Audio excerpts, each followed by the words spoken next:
Okay. మార్చి 10వ తేదీన అంగన్వాడీ వర్కర్లు, హెల్పర్లు, మినీలు అందరూ బయలుదేరి చలో విజయవాడ కార్యక్రమాన్ని విజయవంతం చేయాలి. ఎందుకంటే వేతనాలు పెంచలేదు, ధరలు విపరీతంగా పెరిగిపోతూ ఉన్నాయి. ధరలు తట్టుకుని జీవించడం అంటే చాలా కష్టంగా ఉంది. కాబట్టి అంగన్వాడీలకి తక్షణం వేతనాలు పెంచాలి. వేతనాలు పెంచి కనీస వేతనాలు అమలు చేయాలి.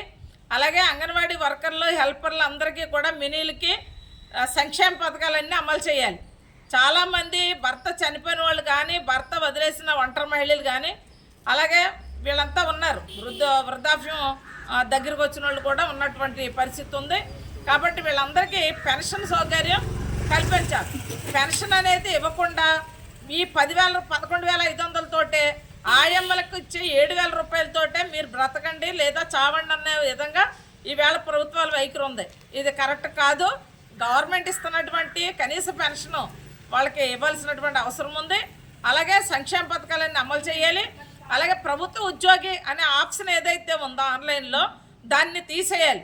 అది ఉండటం వల్లే ఈవేళ కనీసం అంగన్వాడీ వర్కరు, హెల్పరు, మినీలు కుటుంబ సభ్యులకు కూడా ఏ సంక్షేమ పథకాలు అమలు చేయట్లేదు. కాబట్టి ఈ సంక్షేమ పథకాలన్నీ అమలు చేయాలి. కనీస వేతనాలు ఇవ్వాలి, ఉద్యోగ భద్రత కల్పించాలి.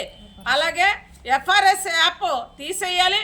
యాప్లన్నీ ఒక యాప్కి తీసుకురావాలి. సెల్ ఫోన్లు పాడైపోయినాయి. సెల్ ఫోన్లు కూడా క్వాలిటీతో కూడినటువంటి సెల్ ఫోన్లు ఇవ్వాల్సినటువంటి అవసరం ఉంది.